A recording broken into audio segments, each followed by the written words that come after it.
Hello everyone, my name is Stephen Bullard, and I wanted to share with y'all a great resource I started using this year in my ninth grade world history class. The tool is called Smore. It is a virtual newsletter creator. Originally, I used this site for providing my students' parents an update on what their child was doing in my class. After learning about the content curation, this site would also be beneficial to use for that purpose.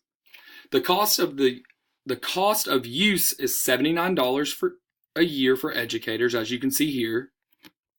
However, they offer a free version that is a little bit limited but satisfies my needs for the class. This program is very versatile and it can be used on PC, Mac, mobile devices, and social media accounts. I've used a MacBook to create the past two newsletters. The targeted audience can vary, but overall, it's anyone who would be subject to acquiring information. Like I said earlier, I use it for parents and students. Today, I'm going to give you all a brief review and tutorial for use. I hope you will give this site a chance and implement it into your classroom. So, right now, I'm going to go ahead and show you some of the features as I'm giving you guidance on creating your own newsletter. This is the home page. To access your s'mores, you go to your profile. And these are the two s'mores I've already created. My s'mores are titled This Unit in Review. But for today's purposes, we're going to go ahead and look at a roughed out, raw version of a blank newsletter. So as you can see here, I'm going to show you how easy it is to edit and kind of show you some of the features. So I'm going to click Edit Your Newsletter. And for the title, I will put How to Use Smore.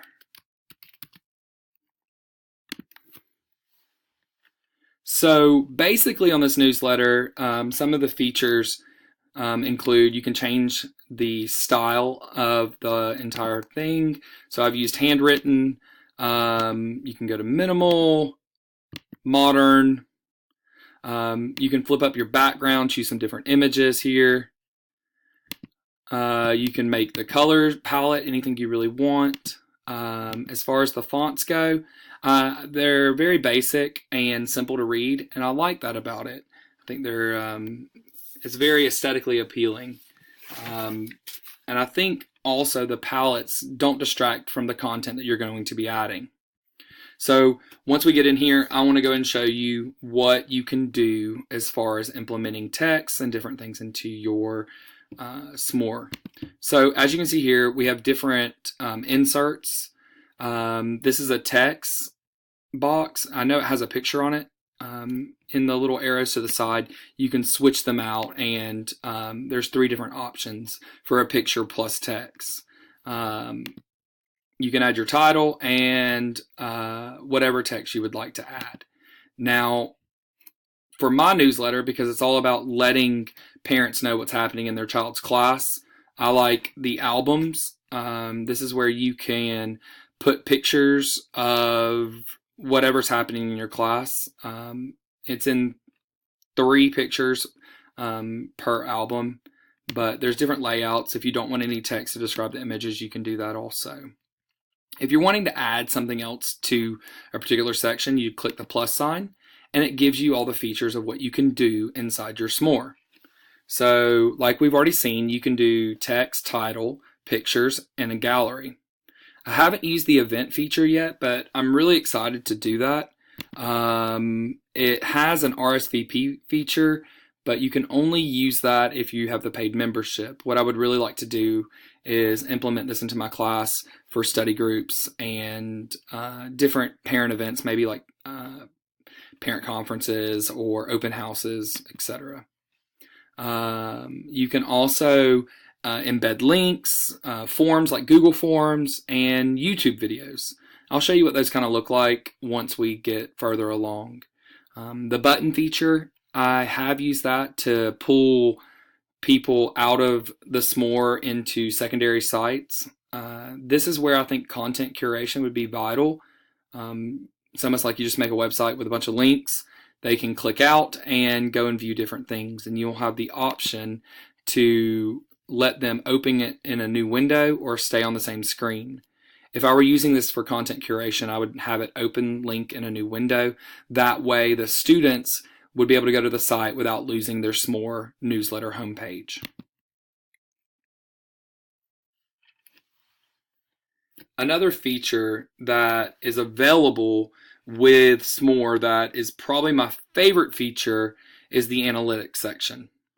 So what I want to show y'all in the analytics, I have to go back to a Smore I've already sent out to parents.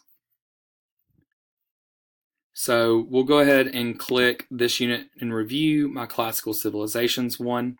When you've completed your Smore, you can share it in multiple different ways. You can use Google, you can embed a link, Facebook, or you can send your newsletter via email. Now, you're only allowed 200 emails a month, which it can be limited if you have a large student population or parent population.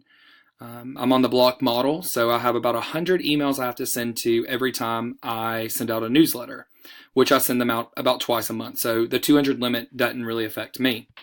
If you're going to send a newsletter, I put a mailing list on Smore that I exported from Infinite Campus with all the parent contacts. And it just sends it out. I don't have to type in any. I can just send it straight to my mailing list. Now, once they receive it, this is the feature I really like. You can click Show Analytics. It breaks down my visits and how the parents responded pretty much to the newsletter. It gives you your interaction time and where they're kind of coming from. The negative behind this is you don't get to see if they only view the Smore in their email. They have to click it for us to see it past that. It also gives you an email report on the free version. Sorry, I'm getting text messages while I'm doing this. In the email report, it says how many I sent it to, where they were delivered, who opened them, and the clicked amounts. I really want the paid version so I get to break down and see a little bit more into detail how my viewers are looking at the Smore.